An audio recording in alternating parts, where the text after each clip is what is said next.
The Bundesliga is the most profitable league in football. How did you accomplish that?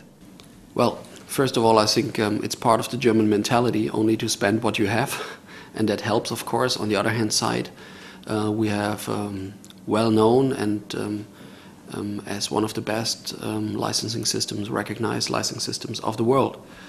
We have a licensing system where each club has to prove that he can afford to play a league season, and those two things, the licensing system on the one hand side, but also the German mentality on the other hand side, helps, of course, to get to this goal. The Bundesliga has the highest match attendance in Europe. How did you achieve that? Most of all because the games are attractive. Because a former national coach of the German team in 1954, who won the World Cup, said, "You know why people go to the stadium? Because they don't know how it ends." And the Bundesliga is the most unpredictable league, where a lot of decisions are made at the end of the season, and each team can beat each other. So this, of course, makes the game attractive. On the other hand side, we have, since the World Cup 2006, the most modern stadium infrastructure, and we have, relatively to other leagues, very low ticket prices, which makes it affordable. And a lot of clubs stop their season ticket sale so that families, fans, kids can see the team during one season. And if you add all that factors, that maybe is the explanation for our high match attendance. It's very interesting to know that the majority of clubs are owned by the fans. Why is that, and what are the advantages of that ownership? In Germany, it's forbidden to own more than 50% from a club. We have the rule in the statutes of the league that 50 plus one vote has to be owned by the origin organization who founds that club, so you can say by the fans. This rule is in Germany forever. A lot of people say right now it is an advantage. A few months or a few years ago, people said that it's a disadvantage because we don't get money and we don't get investors and whatever. Right now, people see it as an advantage. Maybe someday the times will change again and we see again that this is a disadvantage.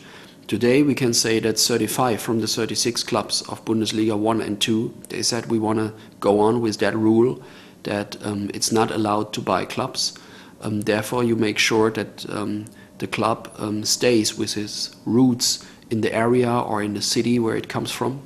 And maybe this is also one part of the success of the Bundesliga. During the World Cup, we all admired the multiculturalism of the national team. Do you think that this is the future for German football and for European football? Well, the national team of Germany today reflects the society of Germany.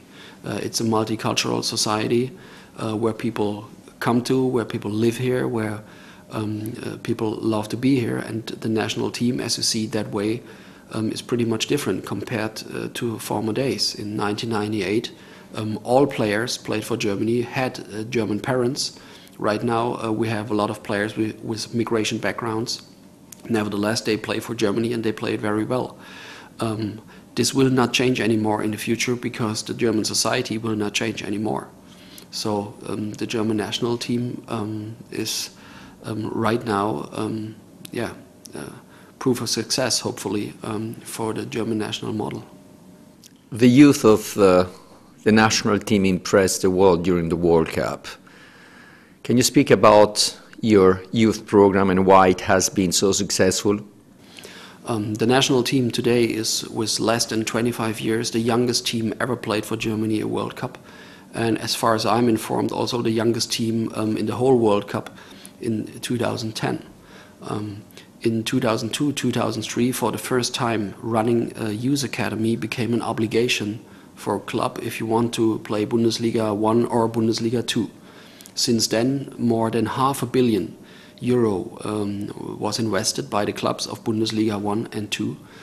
And right now, if you see players like Neuer, Khedira or Özil, they are 20, 21, 22 years old. And if you look back a little bit, then this is the first generation, you can say, which started in that youth academies and going through all their levels. In these youth academies, you have to have a certain number of teams, you have to have a certain number of coaches which are educated, which have a coaching license, and it started with teams under 12.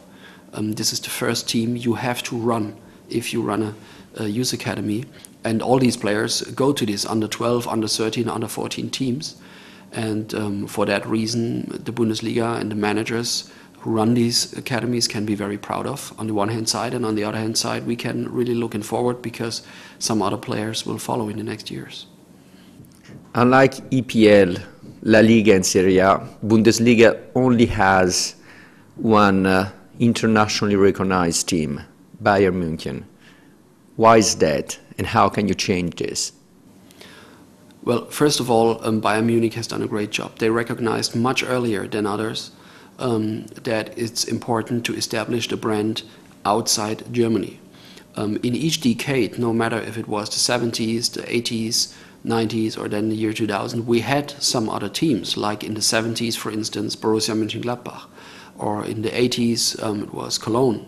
And all of them had great players and great teams, but no one treated it in a way like Bayern Munich has done. It is a disadvantage for the Bundesliga that we do not have the big two or big three like the other leagues you mentioned. But on the other hand side, especially in the last years, teams like Werder Bremen or Schalke 04, they made it in a better way. But what you talk about is really one way to improve the global presence of the Bundesliga, to show the world that we have more than only one team, beside the fact that, of course, Bayern Munich is the greatest one in Germany. Despite your outstanding performances during the World Cup, the strength of your business model, the youth of your team, you still have to achieve the international recognition of the EPL, La Liga and Serie A. Why do you think there is this difference, and what you can do to change it? Well, first of all, that reflects a little bit your first question. As you may know, the Bundesliga is the league with the lowest amount of debt, and a lot of when you talk about the leagues, then you talk in fact about maybe 10 or 12 clubs out of these leagues who made that impression and who made that image worldwide. And if you looked at the debt level of these teams, then you can have the feeling that worldwide recognition and worldwide awareness correlates a little bit with the willingness of made a lot of debt. And as I said, that's not so much in the German mentality, and it's not so much in the German culture, let's say, to pay 100 million for one player. A lot of these teams are investing a lot of money for single players. Some of them are financed just by debt. And of course, as I said, this is not so much the German business model. Therefore, the World Cup, in my opinion, is a very, very good platform to show that the Bundesliga hasn't to hide from the other leagues. We were the league with the second most players in the World Cup from the very beginning. 78 players came out of the Bundesliga. 23 of them were the Germans, 55 were others. In the semi-finals and in the quarterfinals, the Bundesliga is the league with the most players at the World Cup. So hopefully that platform helps a little bit for the fans all over the world to change their mind about the Bundesliga. Great, thank you very much. Thank you.